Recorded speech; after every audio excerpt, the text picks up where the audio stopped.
The cemetery was quiet that Sunday afternoon. 12-year-old Elijah walked the familiar path through rows of granite stones, clutching a small bunch of wildflowers he had picked himself. 6 months had passed since his mother's death, but the pain still felt fresh. These weekly visits had become his ritual, a way to hold on to her memory and tell her about his week. The autumn air carried a slight chill. Yellow and orange leaves drifted down from the trees that lined the cemetery paths, crunching beneath his sneakers. Elijah had memorized the route by now. Past the old oak tree, right at the stone angel, then 7 rows down to where his mother rested. But today, something was different. As he rounded the corner past the angel statue, Elijah stopped in his tracks. Someone was already there, kneeling at his mother's grave. A woman, maybe in her 40s, was placing fresh flowers in the small metal vase attached to the headstone. Her dark hair was pulled back in a loose bun, and she wore a gray cardigan that reminded Elijah of one his mother used to wear. The stranger seemed completely lost in thought, unaware of his presence as she traced the engraved letters of his mother's name with her fingertips. Elijah stood frozen, unsure what to do. His father rarely came here, saying it was too painful. His grandparents lived 3 states away. Who was this woman? And why was she touching his mother's grave with such familiarity? "Excuse me," Elijah said, his voice coming out smaller than he intended. The woman startled, turning quickly. Her eyes widened when she saw him, deep brown eyes that somehow looked familiar. For a moment, she seemed unable to speak, just staring at him with an expression Elijah couldn't quite read. Surprise? Recognition? Something else? "I'm sorry," she finally said, standing up and brushing dirt from her jeans. "I didn't mean to intrude." "That's my mom," Elijah said, pointing to the gravestone. He felt oddly protective, as if this stranger was trespassing on something private between him and his mother. The woman nodded. "I know." She seemed to hesitate, looking down at the flowers she had brought. White roses mixed with small purple blooms Elijah didn't recognize. "I knew her a long time ago." Elijah took a few steps closer, still clutching his wildflowers. "You did? How?" His father had never mentioned many friends of his mother's, and certainly none who would visit her grave. "We were friends in college," she said, tucking a strand of hair behind her ear. "We lost touch for many years, but—" Her voice trailed off. Something about her story didn't feel right to Elijah. If they were just college friends who'd lost touch, why was she here now? Why did she look at his mother's name with such tender care? "What's your name?" he asked, trying to sound braver than he felt. "Rebecca," she answered. "And you must be Elijah." A chill that had nothing to do with the autumn breeze ran down Elijah's spine. "How do you know my name?" Rebecca's eyes softened. "Your mother mentioned you in her letters." "Letters? What letters?" Elijah felt his heart beating faster. His mother had been writing to this woman. Why had he never heard of her? Rebecca seemed to realize she had said too much. She glanced at her watch. "I should go. I'm sorry if I upset you by being here." As she gathered her purse and turned to leave, Elijah stepped forward. "Wait, please." He had so many questions now. This was the first person he'd met who seemed to have a connection to his mother that he knew nothing about. "Can you tell me about her? About when you knew her?" Rebecca hesitated, looking at him with that same strange expression, like she was seeing someone else in his face. "You have her eyes," she said quietly. People had told Elijah this before, but hearing it from this stranger made his throat tighten. With emotion. He missed his mom so much sometimes that it felt like a physical ache in his chest. "Look, this is awkward," Rebecca said. "But maybe we could talk for a little while. There's a bench over there." She pointed to a wooden bench beneath a maple tree, its leaves bright red against the gray sky. Elijah nodded, and they walked in silence to the bench. He placed his wildflowers on his mother's grave first, noting how they looked small and plain next to Rebecca's arrangement. When they sat down, Rebecca kept a respectful distance between them. "Your dad doesn't know I'm here, does he?" she asked. Elijah shook his head. "He doesn't come here much. He says it makes him too sad." Rebecca nodded, as if this made perfect sense. Grief affects everyone differently. "Did you just find out she died?" Elijah asked. 6 months seemed like a long time to wait to visit a grave. Rebecca looked down at her hands, which were twisted together in her lap. "No, I knew when it happened. I was at the funeral, actually. At the back. I don't think your father saw me." Elijah tried to remember the funeral, but it was mostly a blur of black clothes and hushed voices and his father's hand gripping his shoulder too tightly. He had been too lost in his own grief to notice who was there. "Why didn't you talk to us then?" he asked. Rebecca sighed. "It's complicated, Elijah. Your mother and I were close once, but then things happened. Families can be messy sometimes." Something in the way she said families made Elijah look up sharply. "Were you more than just friends?" Rebecca looked surprised at his directness. "You're very perceptive for your age." "My mom always said I notice things other people miss," he replied, feeling a small glow of pride at the memory. A gentle smile crossed Rebecca's face. She was right. She took a deep breath. "The truth is, your mother and I knew each other our whole lives. We grew up together." Elijah frowned. This didn't match what he knew. "But my mom grew up in Portland. Her parents, my grandparents, still live there. She didn't have any siblings. It was just her." Rebecca's expression changed, becoming unreadable. "Is that what she told you?" "That's what everyone told me," Elijah said, a strange feeling growing in his stomach. "That's what my dad says, too." Rebecca looked away, watching as a leaf spiraled down from the maple tree above them. The silence stretched between them, filled with something Elijah couldn't name but could definitely feel. Like the air before, a thunderstorm. "Sometimes," Rebecca finally said, "adults keep things from children because they think it's better that way. They think they're protecting them." "From what?" Elijah asked, his voice barely above a whisper. "From complicated truths," she answered. "From pain, from confusion." "I'm not a baby," Elijah said, feeling a flash of anger. "I can handle the truth." Rebecca smiled sadly. "I believe you can. But it's not just my truth to tell, Elijah. Your father should be part of this conversation." Elijah stood up suddenly. "No, you can't just come here and say things like that and then not explain." His voice echoed among the gravestones, louder than he intended. Rebecca looked startled, then regretful. "You're right, I'm sorry." She reached into her purse and pulled out a small notebook and pen. "Look, this is my phone number. If you want to talk more, you can call me. But maybe talk to your father first. Ask him about your mother's family." Elijah took the paper she offered, looking at the neatly written digits. "He won't tell me anything new. He never wants to talk about Mom. He changes the subject whenever I ask questions about her." Rebecca's eyes filled with sympathy. "That must be very hard for you." No one had said that to Elijah before, not his teachers who treated him carefully after his return to school, not his friends who didn't know what to say, not even his father who was lost in his own grief. Something about Rebecca's simple acknowledgement made his eyes burn with tears. He blinked them back, determined not to cry in front of a stranger. "I should go. My dad will be wondering where I am." "Of course," Rebecca said, standing up. "But Elijah, whatever happens next, please know that your mother loved you more than anything in this world. That's the absolute truth." The way she said it, with such certainty, made Elijah believe her. As he turned to leave, a strange thought occurred to him. He looked back at Rebecca, studying her face more carefully. Those eyes that had seemed familiar when he first saw her, they were his mother's eyes. They were his eyes.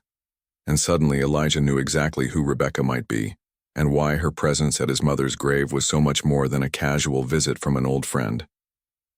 The walk home from the cemetery felt longer than usual. Elijah's mind, raced with questions as he kicked through piles of fallen leaves on the sidewalk. The piece of paper with Rebecca's phone number felt heavy in his pocket. He took it out several times, looking at the neat handwriting, wondering if he should call her without talking to his dad first. By the time he reached his street, the sky had darkened with rain clouds. Their house looked the same as always, white with blue shutters, his bike leaning against the porch railing, the garden his mother had loved now overgrown with weeds. His father hadn't found the energy to maintain it. Inside, the TV was on, the sound of a football game filling the quiet house.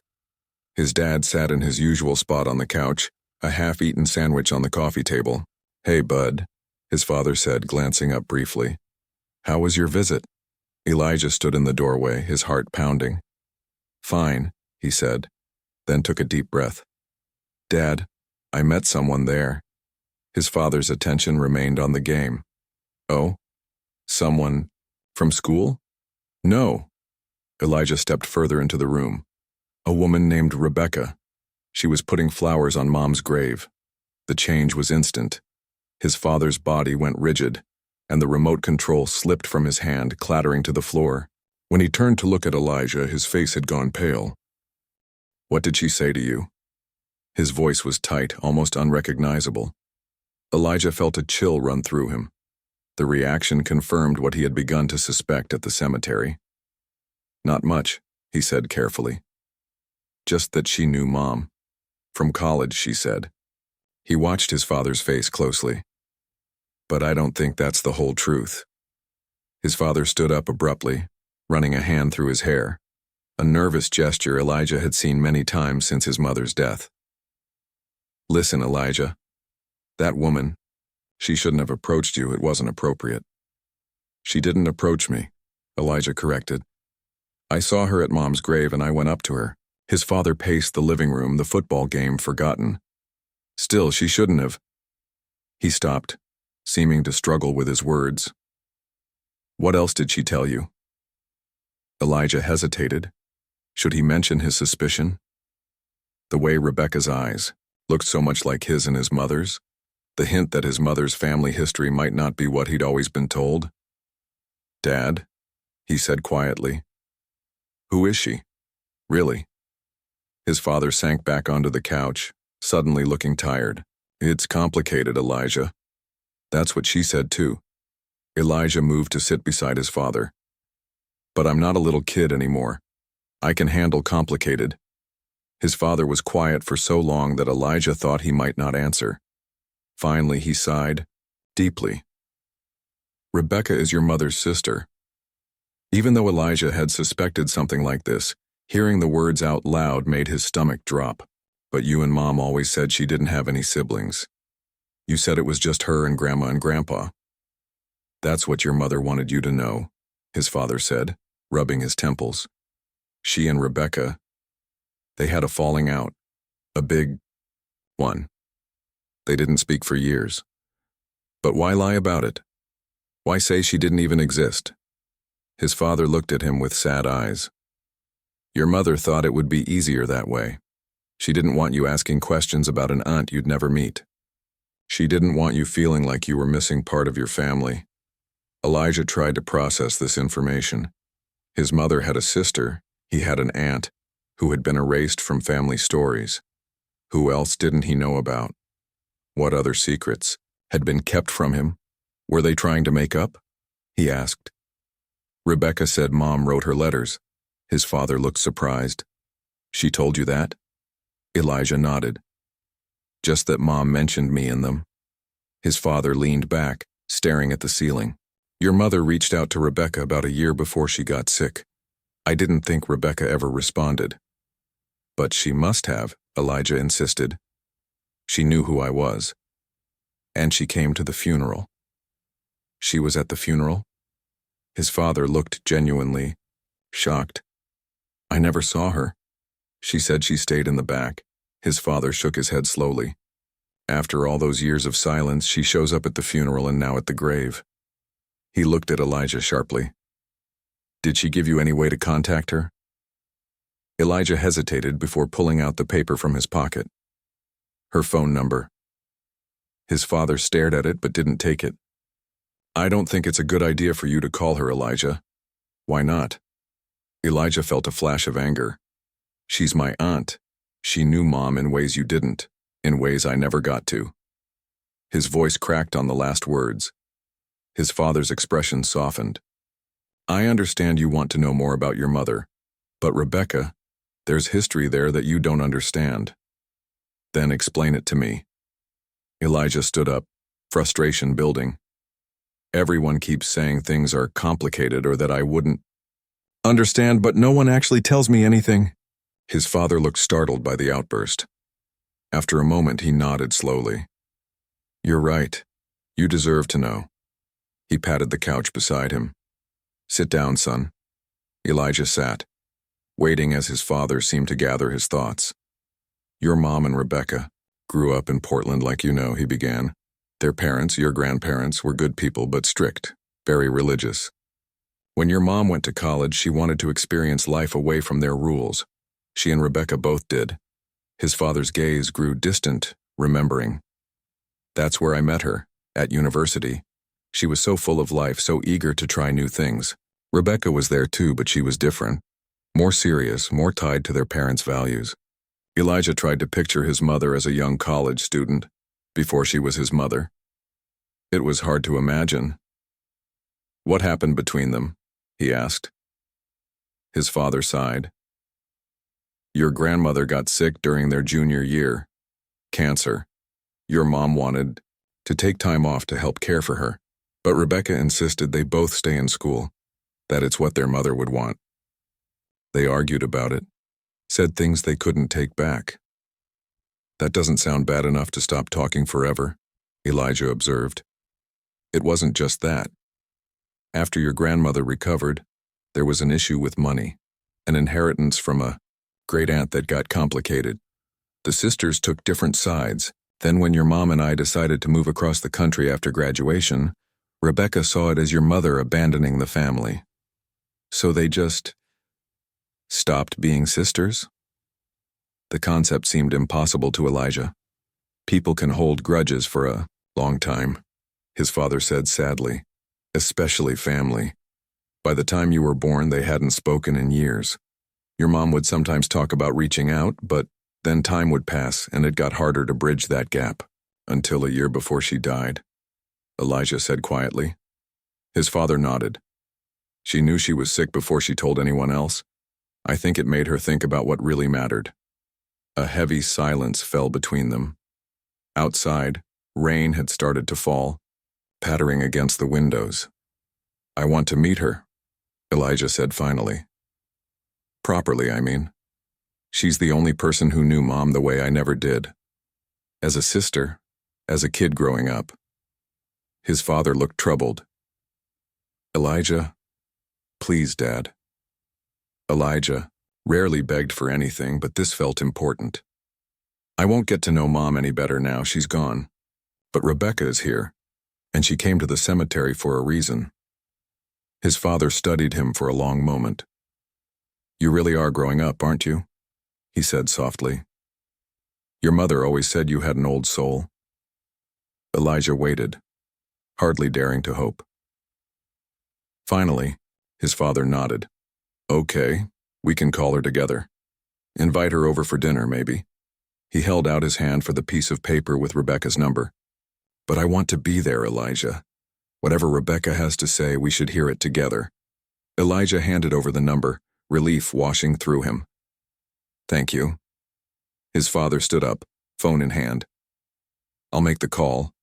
Why don't you go wash up? For dinner? As Elijah headed upstairs, he heard his father's voice, low and hesitant, saying, Rebecca, it's David. Yes, Elijah told me you two met today. In his room, Elijah went straight to his bookshelf and pulled down the photo album his mother had made for his 10th birthday. He flipped through pages of family photos, holidays, vacations, school events, looking at his mother's smiling face with new eyes. Had she been thinking of her sister in these moments? Had she regretted the years of silence? On the last page was his favorite photo, his mother in a garden, laughing as butterflies landed on the flowers around her. He studied it closely, trying to see traces of Rebecca in her features, the family resemblance he had noticed at the cemetery. It was there in the shape of their eyes, the curve of their smile. How had he never known he had an aunt? And what other secrets might his mother have taken with her? As he heard his father climbing the stairs, Elijah carefully placed the album back on the shelf.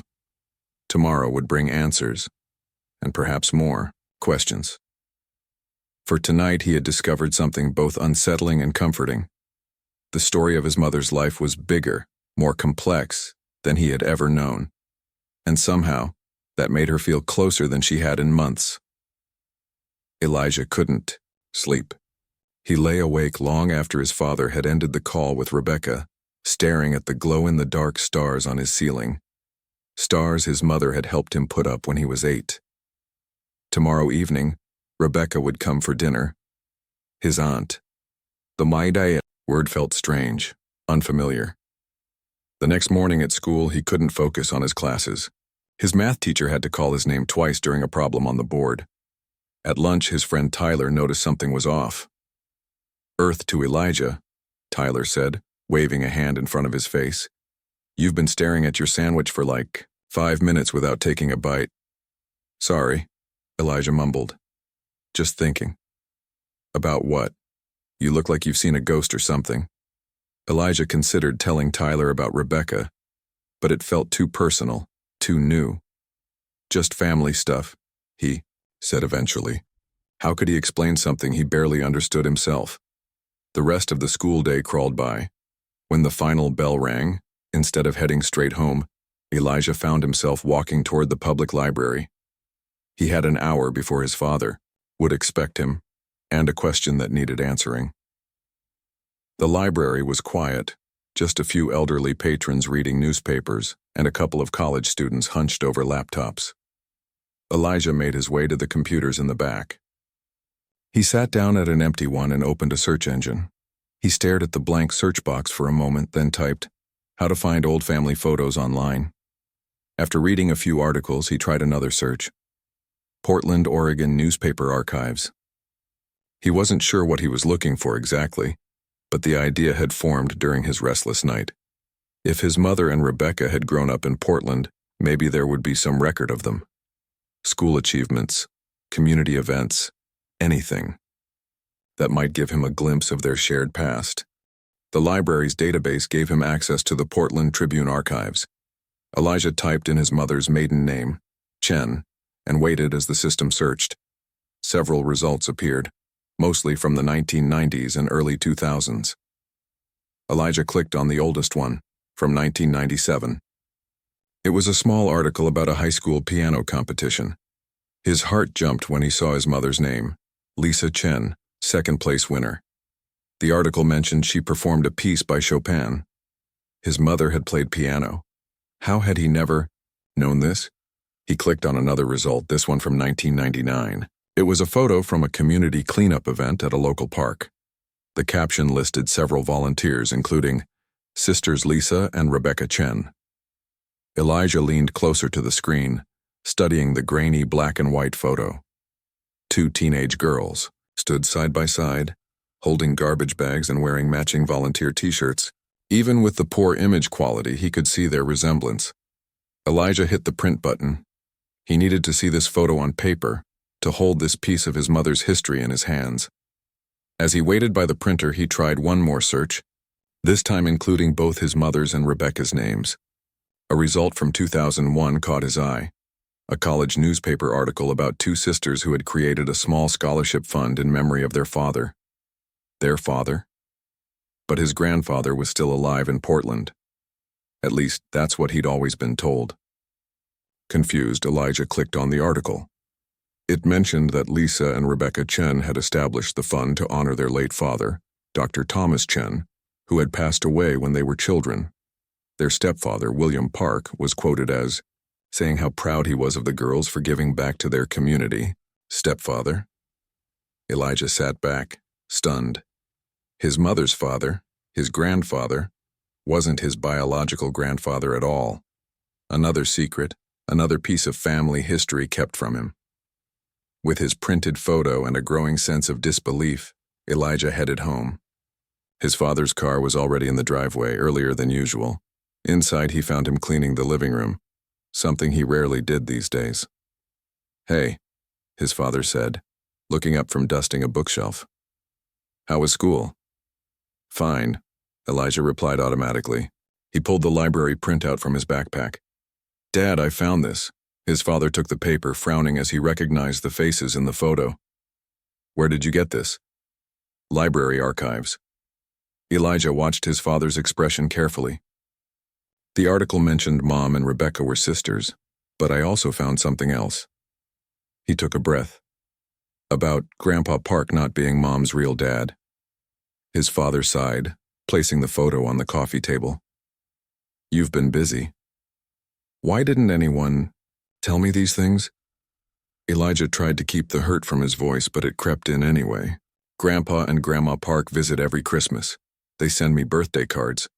But they're not even Mom's real parents?" "Grandma Park is your biological grandmother," his father said, sitting down and motioning for Elijah to join him. "Grandpa Park is your mother's stepfather, yes.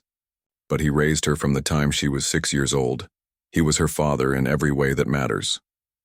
"What happened to her real father?" The article said his name was Thomas. His father nodded. "Dr. Thomas Chen. He was a heart surgeon. He died suddenly. An aneurysm, I believe. Your mother was just a little girl. Rebecca was 8. So when Grandma got sick in college, the cancer you mentioned, she'd already lost her first husband years before?" Elijah was trying to piece it all together. "Yes. It was a lot for one family to go through. I think that's part of why your mother and Rebecca had such different reactions. Rebecca remembered more about losing their father. She was terrified of losing their mother too." Elijah looked down at the photo again. The two teenage girls smiled at the camera, unaware of how their relationship would fracture in the years to come. "I wish Mom had told me all this herself." "She wanted to, Elijah." His father's voice was gentle. "When you were older. But then she got sick, and—" He trailed off, the familiar sadness filling the space between them.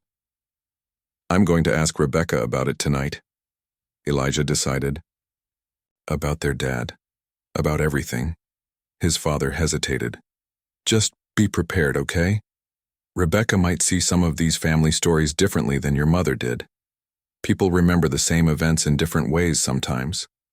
Before Elijah could respond, the doorbell rang.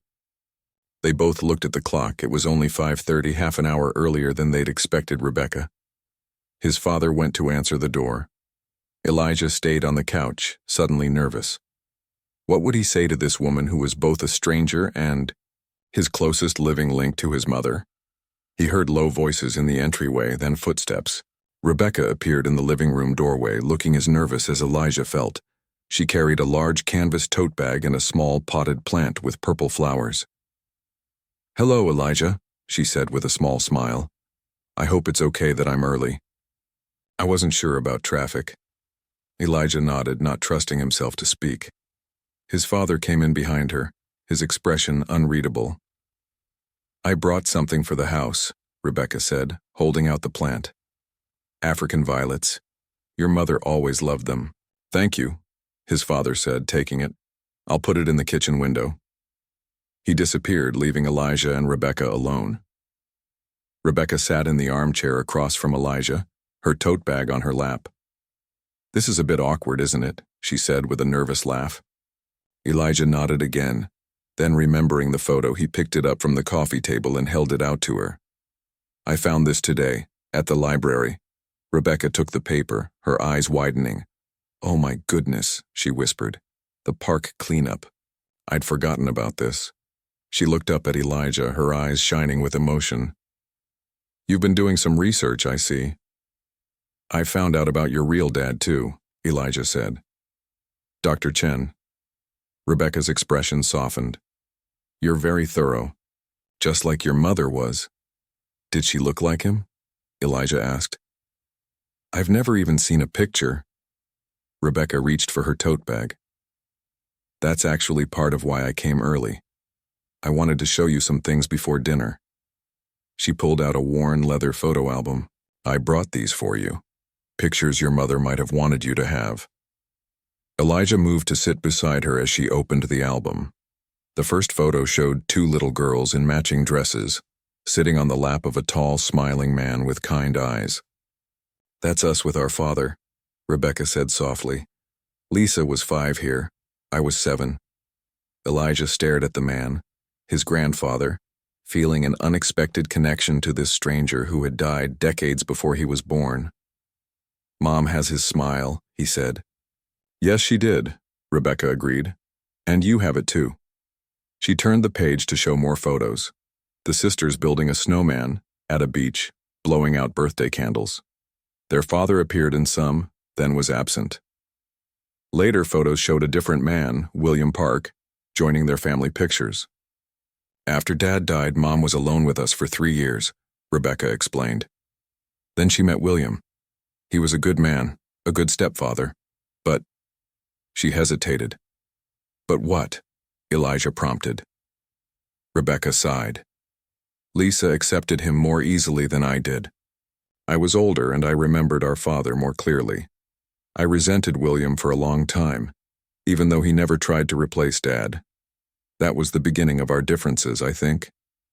Elijah's father returned with tea for Rebecca and soda for Elijah. "Finding all the family skeletons, are we?" he asked, but his tone was light. "No skeletons," Rebecca said. "Just memories that got buried too deep." She turned to another page in the album. "Oh, David, do you remember this one? Lisa's college graduation." His father leaned over to look. "I took that picture," he said, smiling at the memory. "Right before I asked her to marry me." "She was so happy that day," Rebecca said, "both for graduating and for your proposal." She looked at Elijah. "Your mother called me that night. Even though we weren't speaking much by then, some news is too big not to share with your sister. If you were happy for her, why did you stop talking completely?" Elijah asked. "Dad said it was about Grandma getting sick and money stuff, but that doesn't seem like enough to cut off your only sister." Rebecca and his father exchanged glances. "It was more complicated than that," Rebecca said carefully. "Sometimes small disagreements grow into bigger ones when you don't address them. Then pride gets in the way of fixing things." "But Mom tried to fix it," Elijah pointed out. "She wrote to you before she died." Rebecca's eyes filled with tears. "Yes, she did. And I waited too long to respond." She wiped her eyes quickly. "That's something I'll always regret, Elijah. I thought we had time. I never imagined." She couldn't finish the sentence, but she didn't need to. None of them had imagined Lisa would be gone so suddenly, leaving them all with unfinished conversations and unanswered questions. His father cleared his throat. "I should check on dinner. We can talk more at the table." As he left for the kitchen, Rebecca turned to a page near the end of the album and gently removed a photo. "Here," she said, handing it to Elijah. "This is for you to keep." It was a picture of his mother as a teenager, sitting at a piano, her face lit with concentration and joy. On a shelf behind her sat a small trophy from the competition he'd read about. "She was so talented," Rebecca said. "She could have been a professional pianist if she'd wanted to." Elijah ran his finger over his mother's face in the photo. "Why did she stop playing?" Rebecca smiled sadly. "Life gets busy. Careers happen, families grow. But she never lost her love for music." She hesitated, then added, "There's more I want to tell you, Elijah, about the letters she wrote me. But first, let's have dinner with your dad. One step at a time, okay?" Elijah nodded, tucking the photo into his pocket. He had a feeling that whatever was in those letters, it was the reason Rebecca had come to the cemetery that day. The reason. Their paths had crossed after all these years, and somehow he knew it would change everything. Dinner was a strange mix of awkward silences and bursts of conversation. Elijah watched as his father and Rebecca navigated around old tensions and shared memories of his mother. It was odd seeing his dad interact with someone who knew his mom from her childhood, someone who had stories he'd never heard before. Remember when Lisa tried to cut her own hair the night before school pictures? Rebecca asked, laughing as she helped herself to more salad. His father grinned. She never told me that story. She was 9, Rebecca explained, turning to Elijah. She decided she wanted bangs, so she used kitchen scissors while everyone was asleep. Cut them way too short. They stuck straight up like little spikes. Our mom was horrified, but there was nothing to do about it. That school photo hung on our wall for years. Do you have that picture? Elijah asked eagerly. Probably somewhere, Rebecca said. I'll look when I get home. As they finished eating, Elijah noticed his father checking his watch. I hate to do this, his dad said, but I have that conference call with the Tokyo office at 8. I completely forgot when we planned dinner. Rebecca waved a dismissive hand. Don't worry about it, David. Work is work. I'll be in my home office for about an hour, his father said, standing to clear his plate. He looked at Elijah. You and Rebecca can keep talking in the living room. Maybe show her your science project from last month? Elijah nodded, recognizing his father's attempt to give them space to talk while still being nearby. After helping clear the table, he led Rebecca to the living room where she settled on the couch. Your father's still a workaholic, I see, she said with a small smile. Some things never change. He works more since Mom died, Elijah said, sitting across from her. I think it helps him not think about it too much. Rebecca's expression softened. That makes sense. We all cope in different ways. She reached for her tote bag again. Elijah, before your father joins us again, there's something I wanted to show you. The real reason I came to your mother's grave that day. Elijah sat up straighter. The letter she wrote you? Rebecca nodded, pulling out a small bundle tied with a blue ribbon. 6 letters, all sent in the months before she passed away. She untied the ribbon carefully. I only responded to the first one. I was stubborn. Hurt over old things that seem so silly now. By the time I was ready to really talk to her again to make things right, she got too sick. Elijah finished for her. Yes. Rebecca handed him the first letter from the stack. This one came out of the blue, after almost 7 years of silence. Between us, it shocked me so much I nearly threw it away without reading it. The envelope had been carefully opened. Inside was a single sheet of pale blue stationery, his mother's favorite. Elijah recognized her handwriting immediately, the neat, rounded letters that had signed his school permission slips and written notes in his lunchbox. Dear Beck, the letter began. His mother's nickname for her sister, he guessed. It's been too long. I've started this letter 100 times over the years, but pride always stopped me from sending it. Today, something happened that made me realize how short life is, and how foolish we've been to waste so much of it on silence. Elijah found an old photo of us in the attic yesterday, the one from the summer we spent at Lake Oswego with Dad, the last one before he died. You were teaching me to skip stones across the water, do you remember? I showed it to Elijah, and he asked who the other girl was. It broke my heart to say you were just an old friend. My son is 12 now, the same age you were when you helped me through Dad's death. He has your stubbornness, don't laugh, it's true, and Dad's curiosity about everything. You would love him, Beck, and he deserves to know his aunt. I've been thinking a lot about forgiveness lately. Not just forgiving you, but asking for your forgiveness, too. We both said and did things we regret. The inheritance, the move, all of it. None of it matters anymore. What matters is that you're my sister, and I miss you. Life has taken some unexpected turns for me lately. I'd like to tell you about them if you're willing to listen. My address is the same. My door is open whenever you're ready. With love, Lisa. Elijah read the letter twice, hearing his mother's voice in every word. What did she mean by unexpected turns? He asked, looking up. Was she already sick when she wrote this? Rebecca nodded. I think she'd just gotten her diagnosis. She didn't say it outright in this first letter, but in her later ones she was more direct about her illness. Can I read the others? Rebecca hesitated. Some parts might be hard for you to hear. She wrote about her treatments, her fears. I want to know, Elijah insisted. Nobody ever talks to me about what really happened, how sick she really was. Dad tries to protect me from it, but I'm not a baby. Rebecca studied his face for a moment, then handed him the second letter. She wrote this one a month later. I hadn't responded yet. This letter was longer, more detailed. His mother wrote about her diagnosis, stage 3 breast cancer, and the treatment plan her doctors had recommended. She mentioned how scared she was, not for herself, but for Elijah and his father. David is trying to be strong, she wrote, but I see the fear in his eyes. And Elijah, how do you tell a child you might not be there to see him grow up? Elijah's throat tightened as he read. No one had ever been this honest with him about his mother's illness. At the time, he'd been told she was sick but would get better. By the time he realized how serious it was, she was already in the hospital, for the last time. The third letter, dated 2 months later, was shakier, the handwriting less controlled. His mother wrote about her chemotherapy, about losing her hair, about trying to maintain normalcy for Elijah's sake.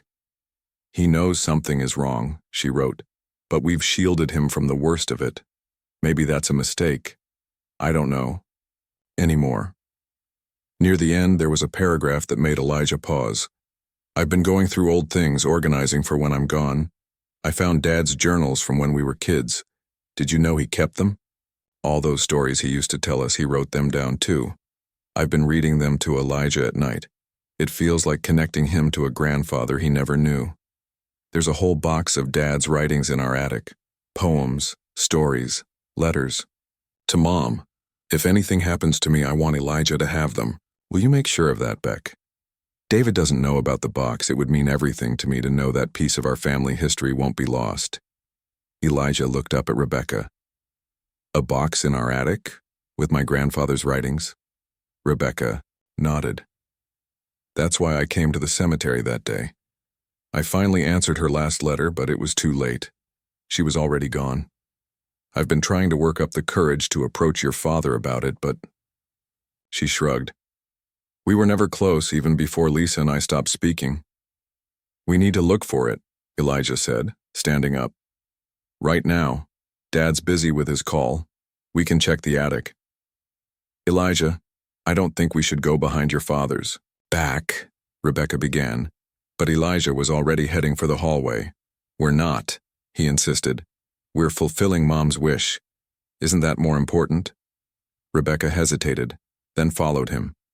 You're as persuasive as she was, she muttered.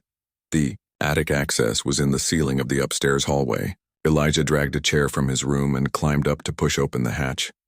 The folding ladder came down with a creak. Your dad's going to hear us, Rebecca whispered nervously.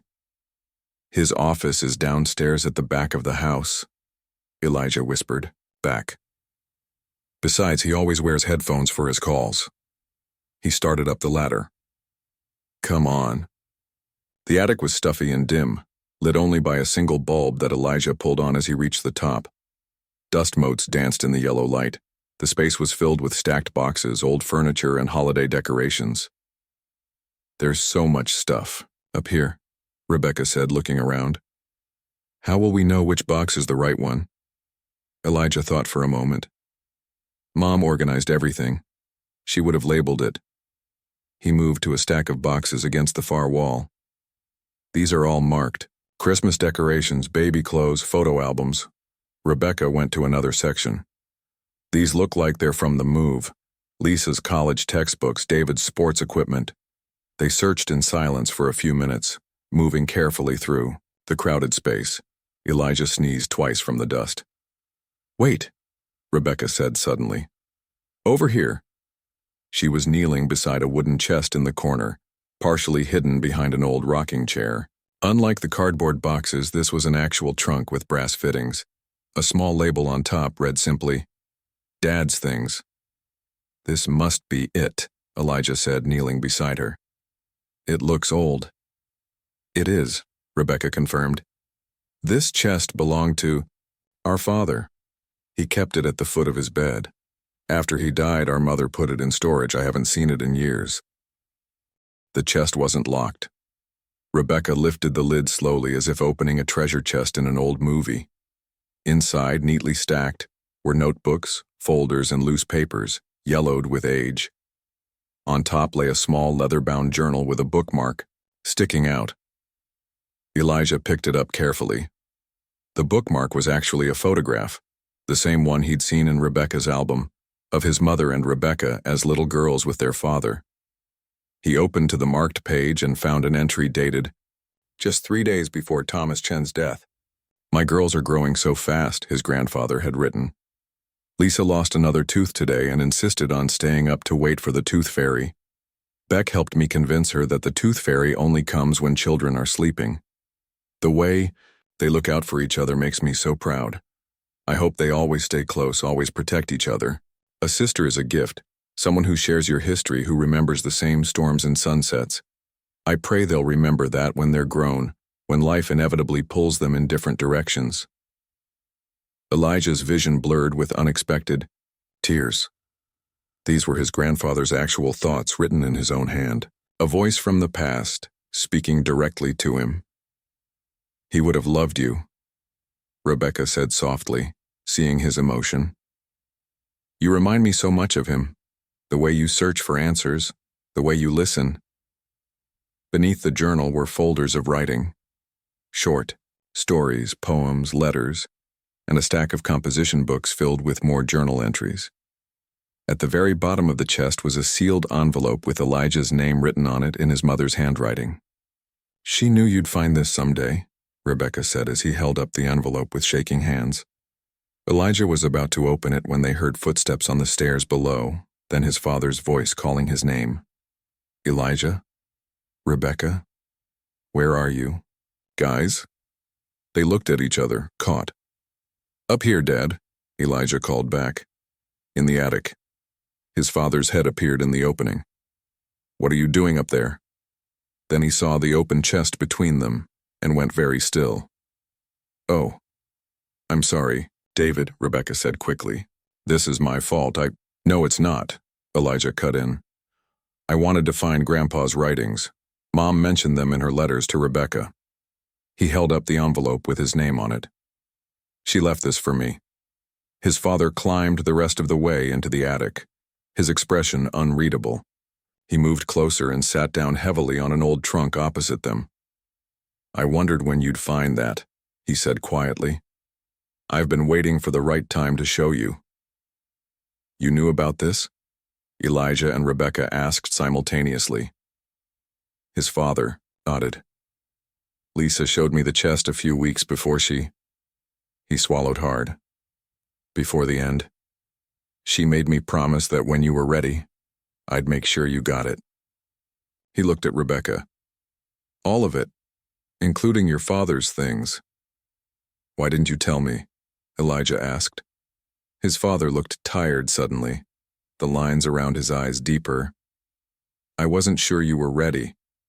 And honestly, I wasn't sure I was ready, either. There are so many memories in this chest, so many pieces of your mother's life before me." Rebecca reached out and touched his arm briefly, the first friendly gesture Elijah had seen between them.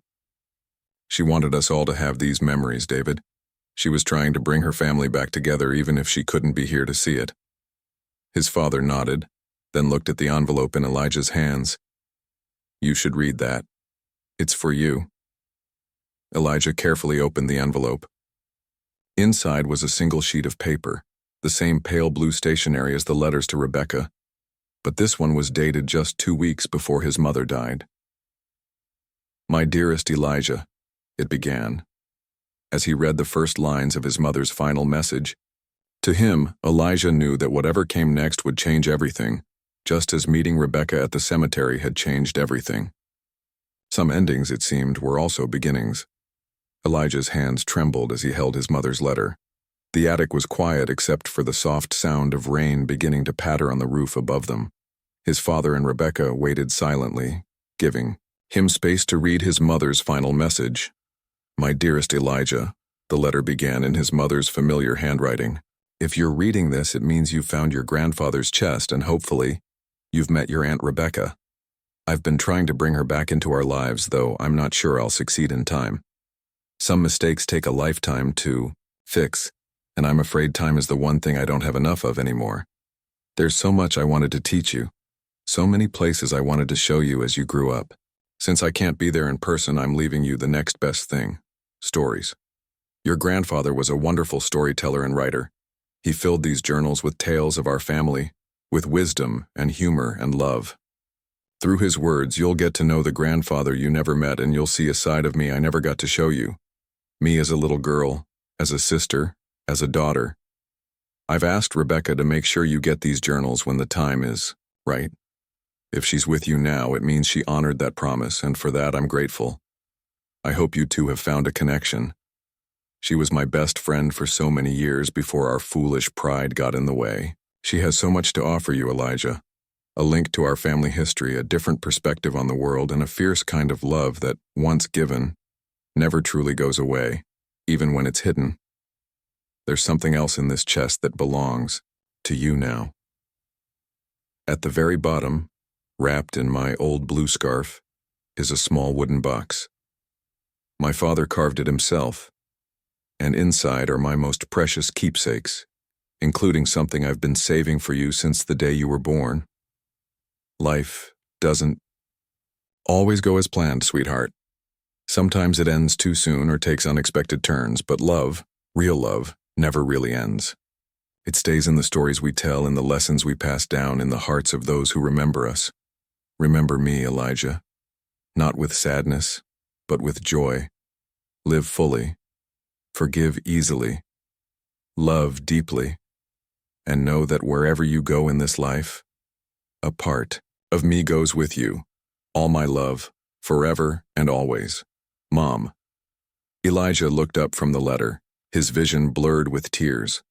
Without a word, he reached into the bottom of the chest and found the blue scarf his mother had described. Wrapped inside was a small wooden box, its lid carved with intricate designs of mountains and trees. His father moved closer, recognition in his eyes. "I remember that box," he said softly. She kept it on her bedside table for years. With careful hands, Elijah opened the lid. Inside were several small items: a delicate silver bracelet with a heart charm, a pressed flower preserved between two pieces of glass, a small white shell, and a folded piece of paper that looked like a hospital bracelet, his own, he realized, from when he was born. Beneath these treasures was a small velvet pouch. Elijah opened it and tipped the contents into his palm. A gold locket on a thin chain slid out, catching the dim attic light. The locket was oval-shaped with tiny flowers engraved on its surface. "That was my mother's," Rebecca said, leaning forward. "She gave it to Lisa on her 16th birthday." Elijah carefully opened the locket. Inside were two tiny photographs. On one side, his mother, as he remembered her, smiling at the camera. On the other side was a picture of himself as a baby, fast asleep. "She wore that every day," his father said, his voice thick with emotion, "until she got too sick for jewelry. Then she kept it beside her bed so she could see it when she woke up." Elijah closed the locket and held it tightly in his hand, feeling the metal warm against his skin. It was like holding a piece of his mother, a physical connection to her that he could keep with him always. "There's something else here," Rebecca said, reaching into the chest and pulling out a leather-bound book that was different from the others. It wasn't old and worn like his grandfather's journals. This one looked newer. She handed it to Elijah. On the first page, in his mother's handwriting, was a title: "For Elijah, Things I Want You to Know." Elijah flipped through the pages with growing wonder. It was a journal his mother had kept specifically for him, started when she first learned she was sick. Each entry was addressed to him, sharing memories, advice, and thoughts about life. She had written about her favorite books, movies, and songs, about places she'd traveled and places she'd hoped to take him someday, about her hopes and dreams for his future. Some entries were light and funny, stories from her childhood, embarrassing moments from high school, the disaster that was her first attempt at cooking Thanksgiving dinner. Others were more serious. Reflections on what truly matters in life, how to find courage during difficult times, the importance of forgiveness. The final entry was dated just 3 days before she died. "My sweet boy, The doctors say I don't have much time left now. My body is failing, but my love for you grows stronger every day. It's strange how clearly I see things now. What matters and what doesn't. All the petty disagreements, the grudges, the missed opportunities to connect, they seem so foolish in the face of goodbye. If I could give you one last piece of advice, it would be this. Don't wait. Don't wait to say I love you. Don't wait to mend broken relationships. Don't wait to chase your dreams or to tell someone they matter to you. Time runs out for all of us eventually, and rarely when we expect it to. I've asked Rebecca to be part of your life. I hope you'll let her. She has so much to give, so much love stored up with nowhere to put it. And you, my amazing son, deserve all the love this world has to offer. Until we meet again. In whatever comes next, Mom. By the time Elijah finished reading, tears were streaming down his face. He didn't try to hide them. His father had moved to sit beside him, one arm around his shoulders. On his other side, Rebecca was wiping her own eyes. She was writing this during her treatments, his father said, his voice filled with awe as he looked at the journal. She never told me. That was Lisa, Rebecca said with a sad smile. Always thinking ahead, always planning for everyone else's needs. Elijah closed the journal carefully. She wanted us to be a family, he said, looking between his father and Rebecca. All of us. That's why she tried to reconnect with you before. He couldn't finish the sentence. Rebecca nodded. I wish I'd responded sooner. I wish I hadn't wasted so much time being stubborn. You're here now, Elijah said simply. That's what matters. They sat in silence for a moment, surrounded by the physical remnants of a shared history. Journals, letters, photographs, treasures. Outside, the rain fell harder, drumming on the roof in a soothing rhythm. Finally, his father took a deep breath. It's getting late, he said, glancing at his watch. And this attic isn't the most comfortable place for reading. Why don't we bring the chest downstairs? Together they gathered the journals and letters, placing them carefully back in the wooden chest. Elijah kept the locket in his pocket and his mother's journal for him in his hands. He wasn't ready to let it go just yet. As they made their way back downstairs, Rebecca paused in the hallway. I should probably head home, she said, looking uncertain. It's been an emotional evening. Elijah's father shook his head. It's pouring outside and it's late. We have a guest room. You should stay. Rebecca looked surprised at the invitation. Are you sure? Lisa would want you to stay, he said simply. Then, with a small smile, he added, besides, I think we have a lot more reading to do tomorrow. Elijah's going to need both of us to help him sort through all these journals. Both of us, Rebecca repeated softly, as if testing how the words felt. I'd like that. Later that night, after Rebecca had settled into the guest room and his father had gone to bed, Elijah sat cross-legged on his own bed, surrounded by his grandfather's journals and his mother's writings. The locket hung around his neck now, resting against his heart. Rain continued to fall outside, creating a peaceful backdrop to his reading. He opened his grandfather's journal to a random page and began to read, discovering a man he'd never known but whose blood ran in his veins. Then he turned to his mother's journal, finding comfort in her words, in her voice that somehow lived on in these pages. As he read, Elijah felt something shift inside him. The aching emptiness that had been his constant companion since his mother's death didn't disappear, but it changed somehow. It made room for something else, a sense of connection that stretched backward through time and forward into his future. His mother was gone, but she had left him this incredible gift, a roadmap to who she was, who her family was, and in turn, who he was. Through her words and her father's words, through Rebecca's memories and his father's love, his mother had created a kind of immortality.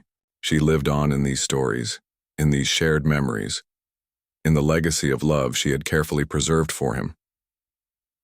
When sleep finally claimed him in the early morning hours, Elijah dreamed of his mother walking in a beautiful garden, smiling and waving to him. She wasn't alone. A tall man with kind eyes walked beside her. His grandfather, he somehow knew. They were talking and laughing together, at peace. In the dream, his mother turned to look at him one last time, her face radiant with love. "Remember me," she said, echoing the words from her letter. Not with sadness, but with joy. When he woke the next morning, Elijah found his face wet with tears, but they weren't entirely sad ones. Outside his window, the rain had stopped. Sunlight streamed into his room, casting a golden glow on the chest of journals at the foot of his bed. From downstairs came the murmur of voices, his father and Rebecca talking over coffee, and the smell of pancakes cooking. Elijah touched the locket around his neck and smiled. For the first time since his mother's death, he felt something like hope, a sense that life, with all its unexpected turns and hidden treasures, would somehow be okay. He had come to the cemetery 6 days ago to visit his mother's grave, never imagining that he would find a living link to her instead. What had started with a chance encounter with a stranger had led him to an inheritance far more precious than he could have imagined. The stories, memories, and wisdom of the family he never knew he had. As he got dressed to join his father and aunt for breakfast, Elijah felt his mother's presence all around him, not as a ghost but as a guide, showing him that love, the most powerful force in any life story, never truly ends. It just takes new forms, creates new connections, and leads us to discoveries we never could have imagined. What happens next would be up to him, his father, and Rebecca to write together. A new chapter in a family story that had been unfolding for generations before him and would continue long after.